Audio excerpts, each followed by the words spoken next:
Now, my next guest, this one is going to be exciting for me. I'm excited to welcome Cenk Uygur. He is the founder of the Young Turks. I formerly worked for the Young Turks in a previous life. I always respected and appreciated the autonomy that I was given within the Young Turks to do my own thing, even when it rustled some feathers, and maybe everyone didn't always agree. So Cenk has my admiration for that. And Cenk actually technically ran for president for the Democratic primary nomination in 2024, largely, he says, because he was so insistent that Joe Biden was going to be a disaster electorally. So I want to check in with Cenk and see what he makes of the current DNC machinations to coronate Kamala in this bizarre private process and see if that satisfies the grievances that he articulated. So, Cenk, welcome to System Update with Glenn Greenwald, although I'm not Glenn Greenwald. I'm Michael Tracey, and I am filling in for the time being. So how are you? I'm good, and I'm familiar with both of your work, so I'm pretty sure I know. Yeah, I'm good. Thanks for having me on. Yeah. So Cenk, you, as we said, you ran for president. Obviously, you never maintained that you stood a particularly good chance of winning the nomination. That wasn't really the point. The point was you wanted to force the issue and get Democrats to realize that if they pressed ahead with Joe Biden, they were going to be in for a nightmare, that Donald Trump could romp, that Joe Biden didn't have the capacity to run a vigorous campaign. And I want to just pull up a primary ballot. Your name was on one of these ballots, along with Dean Phillips, Marianne Williamson, and of course, Joe Biden. But conspicuously missing from that list of candidates was Kamala Harris.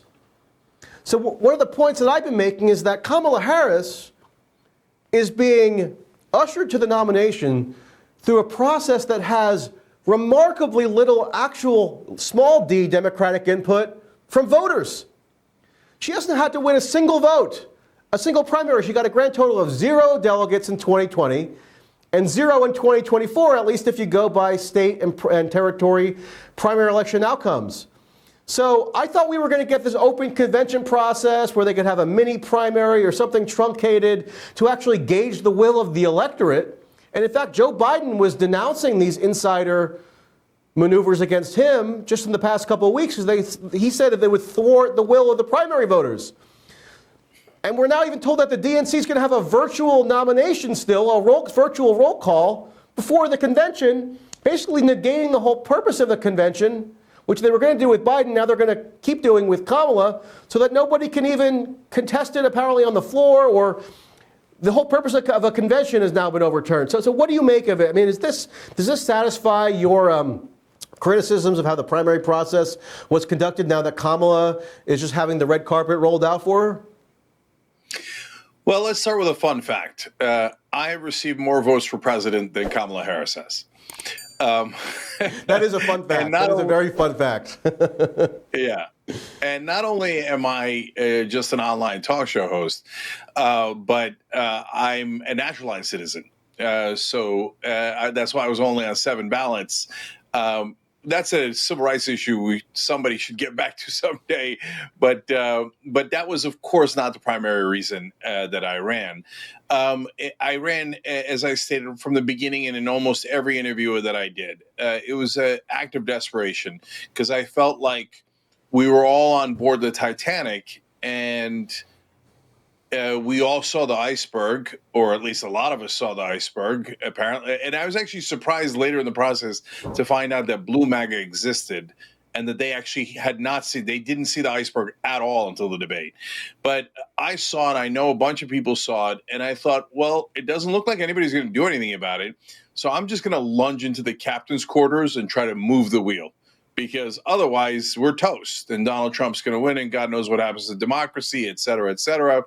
But you know what? All the folks who decided to try to make a difference, whether it was and it is strange bedfellows. I don't know anyone who criticizes Nancy Pelosi more than I do. And so me and Nancy Pelosi on the same side, that is weird. And Ezra Klein and James Carville and David Axelrod. And by the way, let's also note Axelrod, top advisor to Barack Obama, James Carville, top advisor to the Clintons, and no one got the memo. I'm like, it's the Obamas and the Clintons are telling you there's something wrong with Joe Biden, and you knuckleheads aren't getting it, right? So there's the old fights, Michael, between progressives versus the establishment. And in this particular election, since I'm one of the few Democrats who actually think that democracy is on the line, it led to a completely different coalitions. People who were perfectly happy to lose to Donald Trump and people who really, really didn't want to lose to Donald Trump. So me, Carville, et cetera, were the ones who didn't want to lose to Donald Trump. Blue MAGA was like, who cares? As long as we obey Democratic leadership. That's what Morning Joe taught me. Oh, I have to bow my head. The top value of the Democratic Party is obedience, right? And I'm like, man, you guys have lost a thread. You completely forgot what the Democratic Party was supposed to be at. So am I satisfied with the result? Well, I'm enormously satisfied that Joe Biden's out of the race, because we went from about a 0% chance of winning to about a 50% chance of winning. So hard to not be satisfied with that. Now, when you talk about, okay, but what about the process of democracy? Was that fulfilled here? Oh, of course not. But look, democracy has a number of issues in current day American politics. And then I'm going to get to, yes, but what's the best we can do, right? So number one, come on, the donors control everything. We don't have a real democracy anyway, right? And I talked about this in my book, Justice is Coming. You know, Princeton and Northwestern did a 20-year study, 1,800 policy issues. The bottom 90% of Americans have zero effect on public policy, absolutely zero. Okay. The top 10%, they don't control everything, but when they want something, they get it 45% of the time. So, already it's hilarious and ridiculous. I mean, Reid Hoffman today gave $7 million to Kamala Harris and demanded that Lena Khan will be fired. And guess what? She'll be fired. So that's AIPAC went and, bought all of Congress. Netanyahu, a notorious war criminal, one of the most evil men of my lifetime, getting standing ovation after standing ovation. So what democracy? And so, but secondly, when you get into the primaries, the Democratic primaries are a joke and have been for a long time. So they, under the bullshit rubric of unity, notice they never have unity around progressives. There's never any unity other than corporate Democratic leadership. So this was a sham primary. Again, I know because I was in it. In Florida, they just canceled the election. North Carolina, Tennessee, they didn't just take me off. A lot of states took me off because of the naturalized citizen issue. That's a totally different thing. But they took Dean Phillips and Marianne Williamson off of the balance in North Carolina, Tennessee. It's a joke of a primary. And I kept saying the whole time, and mainstream media just didn't pay any attention because running against Joe Biden was a violation of etiquette. And so I was the bad guy. I was a radical for wanting democracy. And I would say, like, if you're going to try to defend democracy in a general election, wouldn't it be nice if you had one in the primaries? And people in mainstream media were like, how dare you bow your head to Joe Biden? He's the most young, dynamic guy that anybody's ever seen. But Michael, at this point, that ship has sailed. So then the next layer of it is, okay, I call for an open convention, as Ezra Klein did and others did. And that's obviously the last vestige we have of democracy at this point. And at this point, Kamala Harris has gotten the majority of the pledged delegates. No one's even running against her. I mean, the Democratic Party is just incredibly frustrating. So she's going to be the nominee. Let us at least go to the convention. Nope. They're lying about how Ohio this and we can't get on the ballots that. And so they're going to do a virtual roll call on August 7th and snuff out any delegates changing their mind before the convention because the DNC is authoritarian by nature. So they just can't help themselves. But with a straight face, they'll say they're wanting to protect democracy. And these same guys who wanted to keep their job because Biden hired them were willing to totally risk democracy and give Donald Trump about a 99% chance of winning. Cenk, on that note, I want to just quote to you, this was a letter that Joe Biden delivered to congressional Democrats on July 8th. This was the same day that he had his infamous Defiance Morning Joe call-in. Here's what he wrote in that letter. And maybe I'm unusual because I actually read the letter. And I remember it. It was only a couple of weeks ago. I know everything we just throw down the memory hole at warp speed nowadays. But he says, the voters of the Democratic Party have voted. They have chosen me as the nominee of the party. Do we just now say that this process didn't matter, that the voters don't have a say? I decline to do that, he says. I feel a deep obligation to the faith and the trust of the voters of the Democratic Party who have placed in me this year. It was their decision to make, not the press, not the pundits, not the big donors, not any selected group of individuals, no matter how well-intentioned. The voters and the voters alone decide the nominee of the Democratic Party. And this is the kicker, okay, Cenk? Biden says, how can we stand for democracy in our nation if we ignore it in our own party? I cannot do that. I will not do that. So how are the Democrats with a straight face going to start screaming, as they have incessantly forever? And you apparently agree on the substance of this point. I might quibble a little bit. I think a lot of the rhetoric around democracy and Trump overturning it tends to be a bit histrionic and overblown, but that's like a more of a substantive conflict we may have. But in terms of the consistency of the Democrats' own messaging, Joe Biden himself is the one who said that it would be undermined if they allow this insider putsch to go forward. So are we just going to now memory hole this letter? Is Joe Biden really now going to be so cast by the wayside that everybody's supposed to forget Ezra Klein, Matthew Iglesias, Thomas Friedman, the Washington Post, Vox, name your Democratic-aligned pundit or media outlet? Are they all going to forget that, 2.5 weeks ago, Joe Biden said that if you go through with this ouster of me, it means that our own party, the Democratic Party, is thwarting democracy? I mean, to me, it just seems, I feel crazy. Yeah, look, Joe Biden wrote that same letter for the same reason that he said, you know what? I demand to have a primary in Florida. I can't believe they canceled that election. And I demand that everybody be put back on the ballot in North Carolina and Tennessee during the primaries. And I demand that we do debates during the primaries so the candidates could be tested and that the voters get what they want. Oh, right. He didn't do any of that. No, he's monumentally full of crap. He loved that the primary was totally authoritarian, totally rigged to not only make sure that he was the candidate, but that he was protected and hidden in a basement, and that he wouldn't have to actually run against any of us. I mean, look, they were hiding him from me, Marianne Williamson, and Dean Phillips. They knew he was going to lose. If you can't beat us in an open debate or in an open and fair contest, of course you're going to get your ass handed to you, even by a moron like Donald Trump. That letter is garbage. It's trash. He never meant a word of it. So I don't really care about that letter just because I already know that Joe Biden's a hypocrite. But look, that goes to the point that I'm making. So I'm one of the few people who actually believe it because I think Donald Trump had fake electors, and that's a real coup attempt against democracy. And he's a spoiled little brat, and he wanted to take his toy and go home when he lost. And so he's a super dangerous guy to have in charge, and just never believed in democracy, praises dictators at every turn. Let me stop you there. Let's delve into this a little bit for a second. Okay, yeah, finish your thought. Yeah, hold on, let me just finish the thought. Go ahead, yeah. So, but I have proven that I'm not a hypocrite on that I actually believe in democracy all the way through the process, and I actually believe that he's a danger to democracy. That's why I did the desperate thing that I did, which helped a little bit in setting the party in the right direction. But everyone else who pretended this is the most important election of our lifetime and democracy was on the line, they're like, yeah, we don't mind losing as long as we're obeying Joe Biden. Those guys apparently never meant it.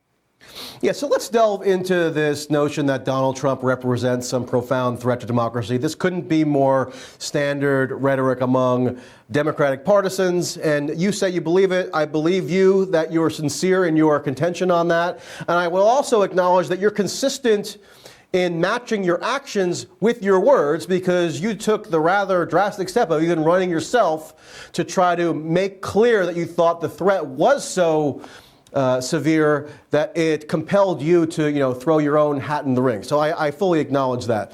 But I don't know, shouldn't we step back for a moment?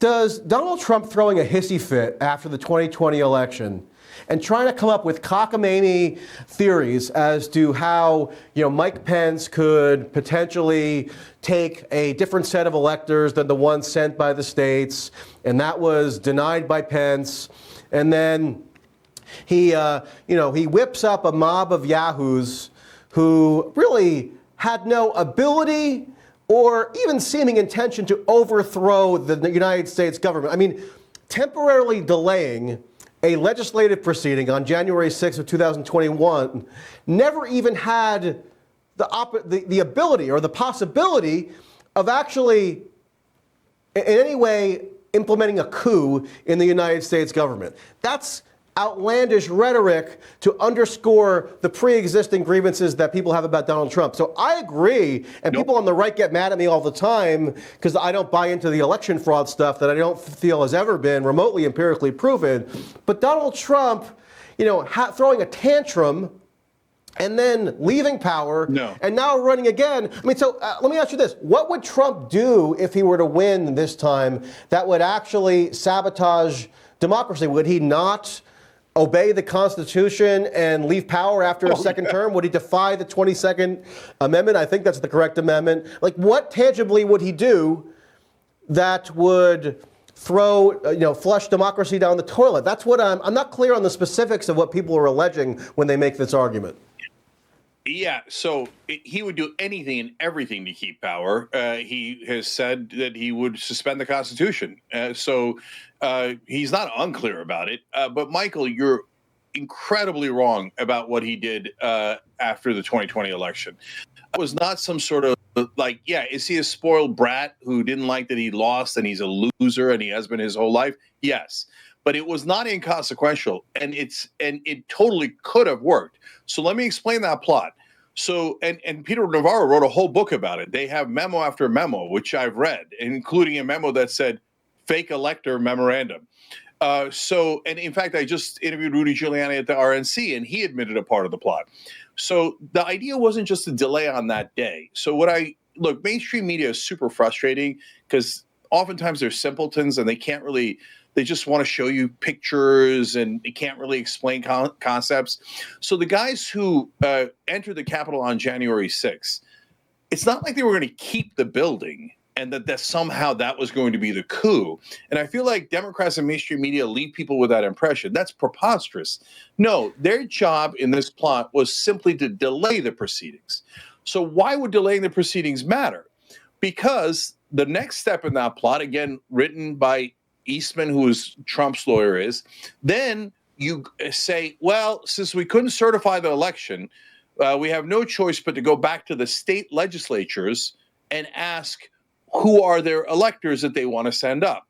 Now, at that point, that's when they had the fake electors that were ready to go. But Jake, this was a harebrained scheme that Eastman cooked up in concert with other Trump operatives to try to invoke some, I think, unfounded constitutional strategy whereby they could delay the certification of the votes and have the veracity of the election outcomes in individual states retabulated. And the idea was they would prove that some fraud took place and therefore the legitimate electors would be awarded to Trump. I don't think that was a defensible strategy. All I'm saying is to conflate that with an attempt to overthrow the government or abolish democracy or carry out a coup. I mean, this is insane. This is insane democratic hyperbole, and all the more ridiculous given what Biden just said is the undemocratic tendencies within the Democratic Party itself. I mean, you even had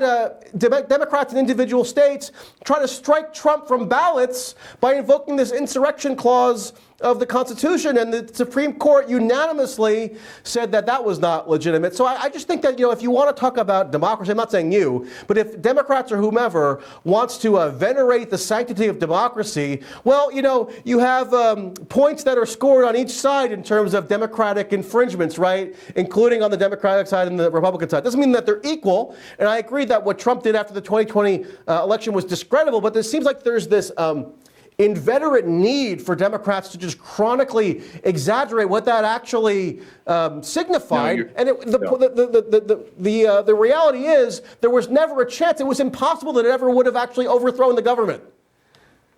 No, you're totally wrong about that, Michael. So look, again, consistent. I thought the idea of taking Trump off because the Insurrection Act off the ballots was absurd. I spoke out against that. You want to say Democrats are hypocrites and don't really believe what they mean? Of course, they're politicians and politicians controlled by donors. That's not an issue for me. But when you're excusing what Trump did and minimizing it, I think you're factually I'm not excusing it. I'm saying it hasn't been proportionately depicted. Let me finish. Go ahead. So the part that you didn't let me finish is that when they kick it back to the states and they bring in the fake electors, and Rudy Giuliani, I asked him, hey, Trump already had an alternate slate of electors because each candidate does. Why don't you guys just use that instead of the fake electors? He said, because half of them wouldn't do it because they knew that it was illegal and unconstitutional. So now, what would be the next step? The next step is they would then not say, oh, the fake electors win. They would say, well, now we have these electors and these other electors, and golly gee, we don't know who the real electors are. So I guess we're going to have to go to what the Constitution says next, which is that in a case of this kind of deadlock, the House decides. But the House votes by state. And the Republicans had more states than the Democrats did. So the minute you bring in the fake electors, they're going to say there's confusion, and they're going to win on that because the press will go, I don't know, 50-50. I can't tell who the real electors are. In which case you go to the House, and yes, then the Republicans would have put Trump in, and voila, there's your coup when he definitely didn't win the election. So it was a perfectly realistic plot. That's what was so scary about it. And to be fair to the Eastmans and Navarros, it was a smart plot. They actually definitely could have done it, and they were in the middle of doing it. And if you think it was inconsequential and they didn't really mean it, maybe I should ask Mike Pence. I mean, they were chanting, hang Mike Pence, hang Mike Pence. People looking to murder Trump's vice president. Trump said, when informed of that by his chief of staff, I don't mind. So this guy's kind of a murderous dictator. And so you're telling me, oh, no, he won't try another coup attempt. You know, they had a 3-hour conversation in the White House where they considered martial law and rolling out the tanks against the American people. And to the credit of the rest of the Trump team, they threatened to resign en masse if he did that. But General Michael Flynn was making that argument, and Donald Trump was very receptive to that argument. So, no, he's definitely a dictator wannabe, and you'd be taking a wild, terrible risk with democracy if you put him back in. Here's my problem with that variation of a Trump critique, Cenk, and I think you'll probably have some sympathy with this. My frustration is that Trump has governed in a far more, quote, establishment fashion or a far more conventional fashion than these hyperbolic portrayals of him would lead the average person to believe. I call him Jeb Bush with a wacky Twitter account. That was how the first term largely went. There were a couple of exceptions around the margins. But, you know, he tried to do a regime change in Venezuela. He bombed Syria several times. He vetoed a war powers resolution to keep immiserating Yemen. He started arming Ukraine, and he defied what Obama had done on that score. He abrogated arms control treaties with Russia, and on and on and on. A lot of these actual policy measures that he introduced, I mean, the one big legislative item that the Republicans passed when they had unified control of government in the first part of Trump's term was just corporate tax cuts. It wasn't something that was dictatorial, right? So I feel that the more grounded critique of Trump, at least in my estimation, kind of gets lost in the hysteria when people run around screaming that, oh, Trump's this dictator. My criticism would more be, you know, Trump actually isn't taking on the deep state. We had the Project 2025 guy on this show last night, and I got him basically to admit what that whole, you know, supposedly devious plan prescribes is basically just bipartisan continuity when it comes to national security and foreign policy. On Israel, Trump brags that, you know, he's the best president Israel could ever have hoped for, and Netanyahu reiterated that yesterday. So I guess, you know, in general, and I wonder if you have any sympathy with this point of view, my issue is that when people fixate so relentlessly on some of these speculative and I would say overblown notions of Trump wielding some kind of dictatorial power, what gets lost in the fray is the reality of how Trump governed, which was really very much establishmentarian, maybe a few twists and tinkers around the margins, but far from what a lot of his most ardent supporters try to valorize him as, which is this, warrior against the deep state who is opposed by every establishment faction, which is just not true. I mean, he's getting money poured into his coffers from every private equity tycoon in the world right now. And I feel like that critique is elided when, people of your disposition focus so relentlessly on the democracy is at stake line. Yeah, so a couple of different points here. So first of all, I actually agree with you that in the first term, he managed mainly as a corporate Republican. And that's why I would not have flipped out if he hadn't tried to do the coup attempt and he said that he was going to bring in the same kind of establishment figures because they provided a break in the car. And whenever he had some stupid idea, they would talk him out of it or just ignore him. And look, the administrative state is in charge both during Republican and Democratic administrations. I mean, Joe Biden says he can function between 10 a.m. and 4 p.m. And then after 8, he can't do anything. So obviously, he's not fully in charge. Kamala Harris was going to give a speech on Palestine in March, and it got edited by the National Security Council. So obviously, she's not in charge.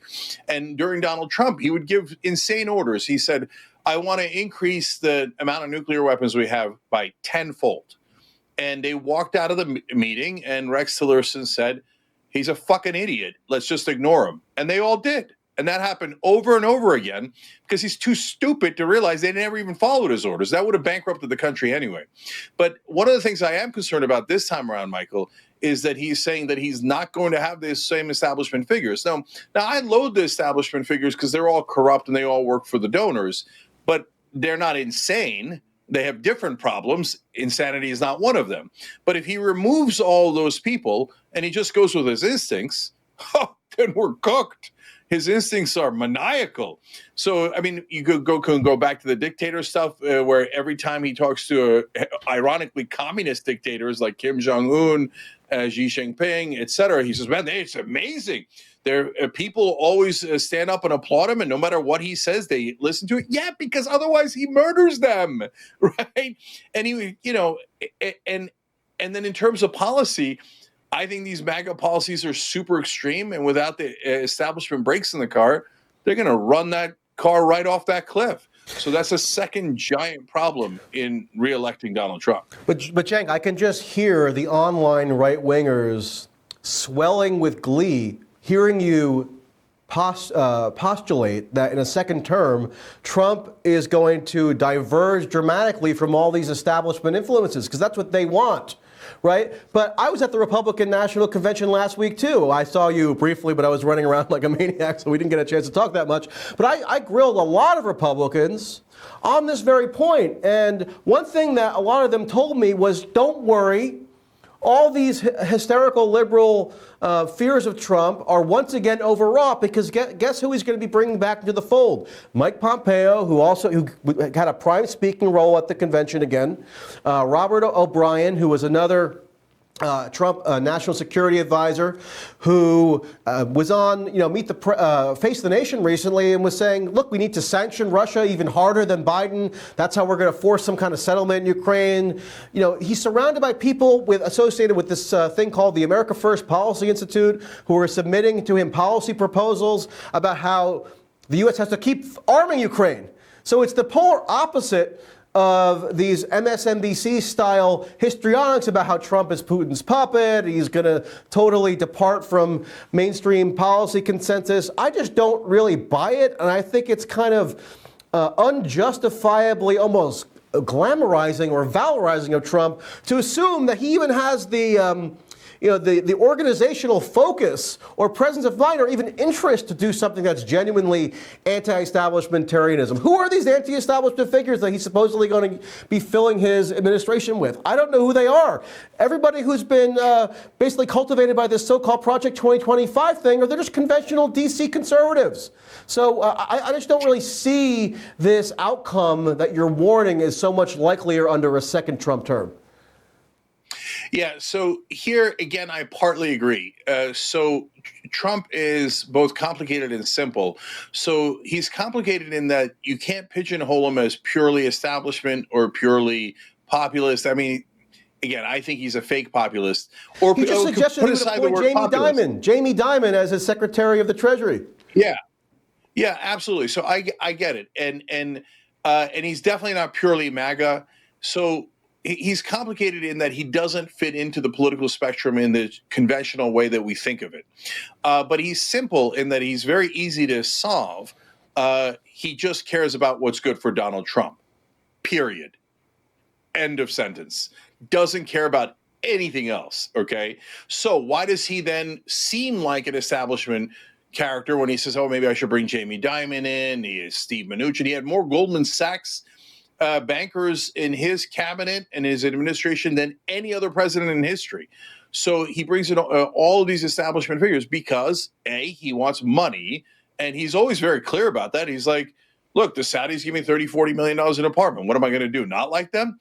He very likely did money laundering for the Russians earlier in his career. So he's like, "What am I going to do? Not like them? They're giving me money for free. These oil companies, I want them to give me $1 billion in campaign donations, and then in return, I'll let them rob the place blind. I take away all the regulations, take away any taxes they need to pay, etc." So he's a very transactional, old school, corrupt politician. So that has its own set of problems. I mean, on Israel, he moved the U.S. embassy in Israel and risked World War III. Also in killing Soleimani, he risked World War III because Sheldon Adelson gave him $100 million in 2016.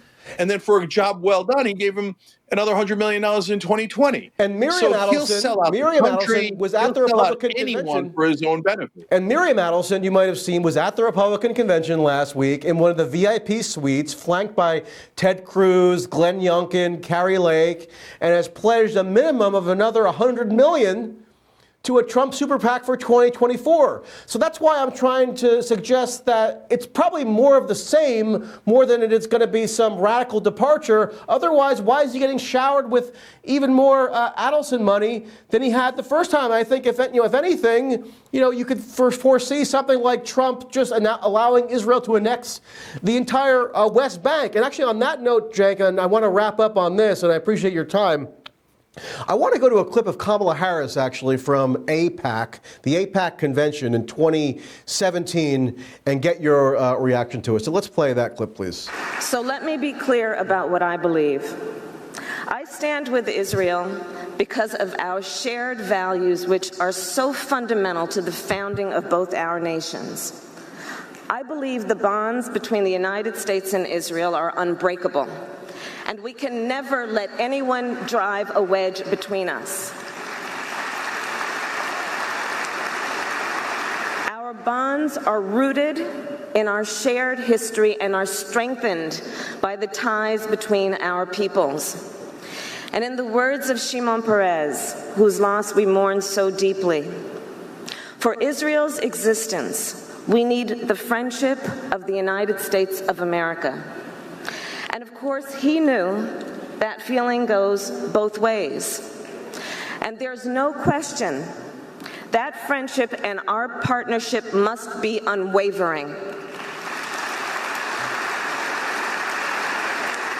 Okay, so Cenk, there's Kamala Harris in March of 2017, shortly after she was first elected senator, and probably was already planning to run for president. And so one of the customary things that you do when you're an ambitious politician in that role is to go to the AIPAC conference and recite all the standard lines and bask in the applause for proclaiming how unshakable the U.S.-Israel relationship is. And the reason why I bring that up is in part because one of the issues that obviously you raised in your Democratic primary campaign against Biden was the Israel-Gaza issue. It's something that you cover quite a bit, and you obviously have strong feelings on. But I am just aghast that Kamala Harris is now going to be coronated Democratic nominee without ever once having to undergo a serious challenge on what her stance is on the Israel-Palestine conflict, the Gaza war, maybe another war with Hezbollah in Lebanon in the next few weeks. Who's to say? She just magically bypassed that entire process. That's supposed to be one of the main functions of a primary, right? That you subject the politician to scrutiny, you contrast them and compare them with other candidates. We're told that she's perceived as having some difference with Joe Biden, but of course, she is a member of the Biden-Harris administration, so therefore incurs all that record vis-a-vis the Gaza war. And if you believe it's a genocide, right, then Kamala Harris is complicit in the perpetration of a genocide. Swapping out Joe Biden didn't resolve that quandary, did it? So it's just amazing. Are you as amazed as I am that Kamala Harris hasn't had to give one foreign policy pledge on a single issue, whether it be Israel, China, Ukraine, before she just swoops into the nomination, and the entire, like the New York Times and MSNBC, they're all, cheering with adulation. It doesn't even occur to them that maybe that would have been a good idea to get her on the record on at least a couple of issues, especially foreign policy or national security, where the president has by far the most unilateral authority. So what do you make of that situation? Yeah, so no, I'm not surprised. So I explained this in Justice is Coming, that so we live under corporate rule, and mainstream media is the marketing arm of corporate rule. So of course they're not going to ask the simplest, most basic questions. So Michael, you're bringing up her policy on Israel. I'm going to come back to that in a second, but what policies has she explained? She hasn't explained any of her policies. So, for example, in 2020, for a while, she was pretending to be for Medicare for all. Then she switched it to Medicare for some. So is she for Medicare for some now? Whatever the hell that means. Medicare for none, Medicare for all. What's her policy? No one even bothers to ask. So I could list you a dozen domestic policies and foreign policies that mainstream media hasn't even thought to ask of her, because they don't, they're like, oh, she's a corporate Democrat. Great, wonderful, we're woohoo, right? And that's why they didn't mind if it was Biden or Kamala Harris, because they're like, who cares? They're not in charge anyway. So corporate rule's in charge, status quo's in charge, the donors are in charge. And then now, of course, they're never going to explain that to their audience or their viewers or their readers, but that's the reality. So that's why they're not even bothering. Look, I tried to make this system in my own small way as fair as we possibly could be and should have been. So that's why I ran against Biden. That's why I asked for an open convention, demanded an open convention. But by the way, for all these people who think it's such a great idea to not test your candidates, you are empirically incorrect. In 2016, the Republicans had the most vicious primary I've ever seen, and they won. In 2020, the Democrats had a primary with 27 people that was super active and contentious, and they won.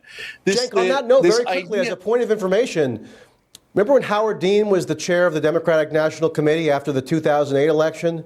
And the 2008 primary, the Democratic primary between Hillary Clinton and Barack Obama, was extremely prolonged.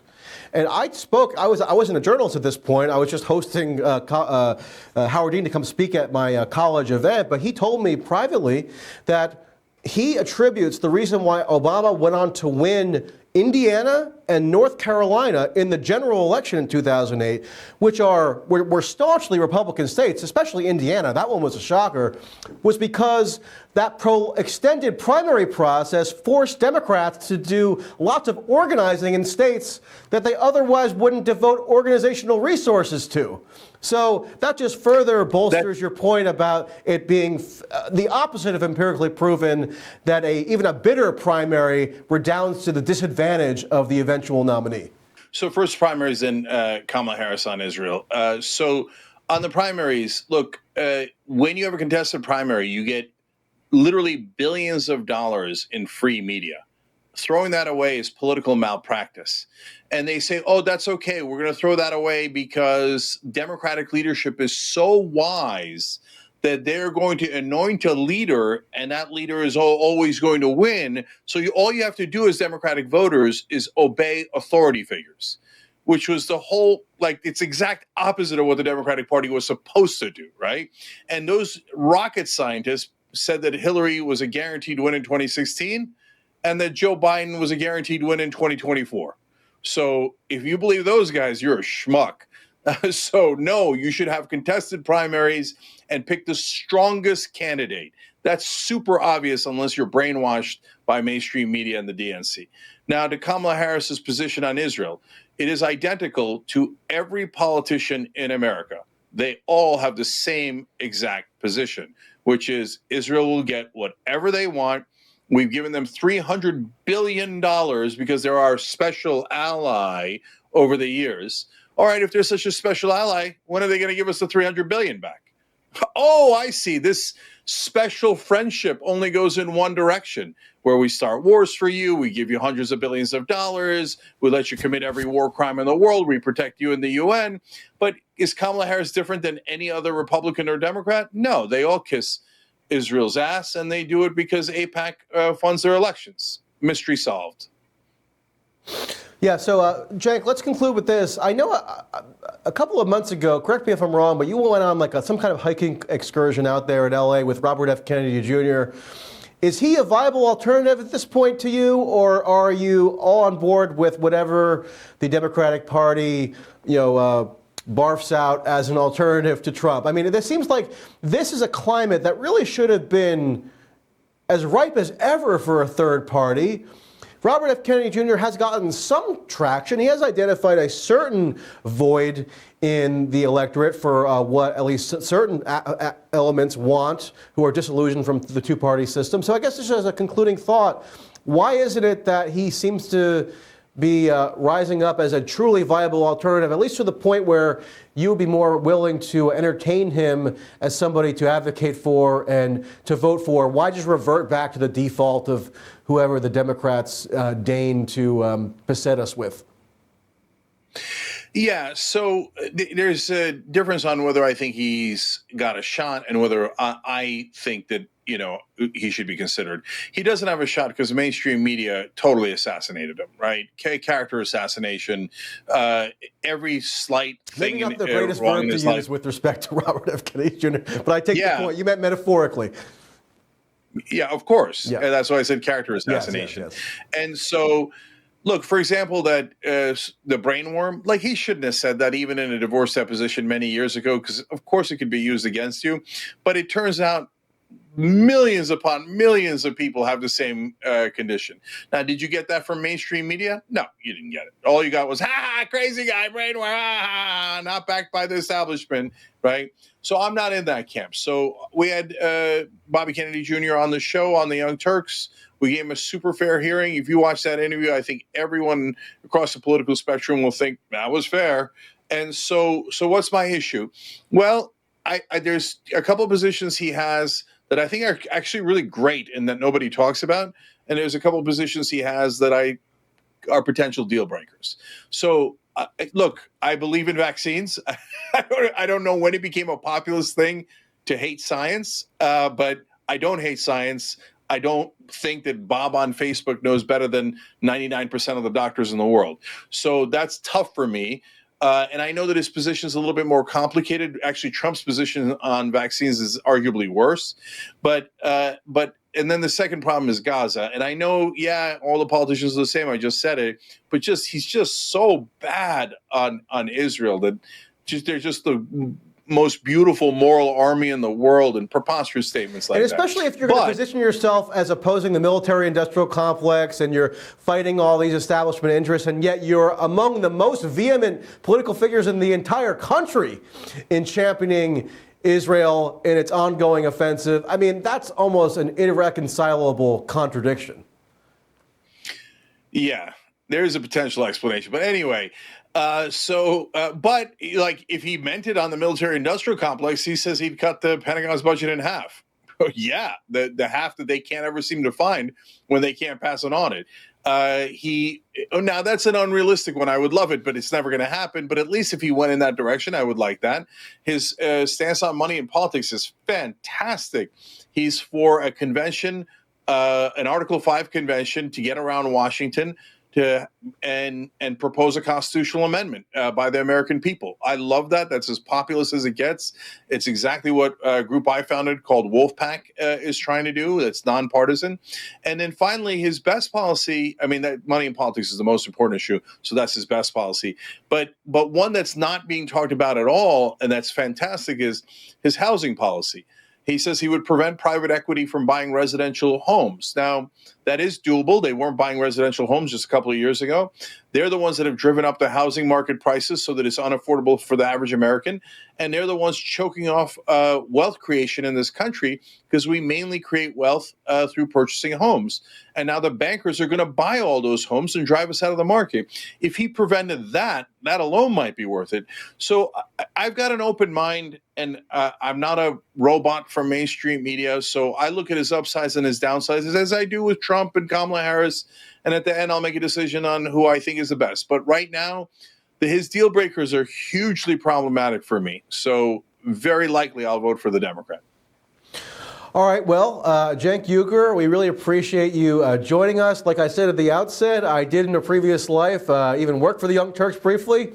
And I appreciated it largely because you followed through on your pledge to me and gave me the autonomy to do what I wanted to do, notwithstanding any disagreements that you and I might have or I might have had with other people who were on the staff. And so I respect that you follow through on that promise, and I do think that it's an honorable thing, especially for somebody who runs a big media organization, who could micromanage things, who could impose his will on others. You were tolerant of disagreements. So that's a laudable trait, and it's one that I even try to embody in my own dealings. I'm not running a media organization. I'm just filling in for Glenn Greenwald right now. But at least in spirit, it's something that I've definitely tried to replicate. So thank you for that, and we'll talk again soon.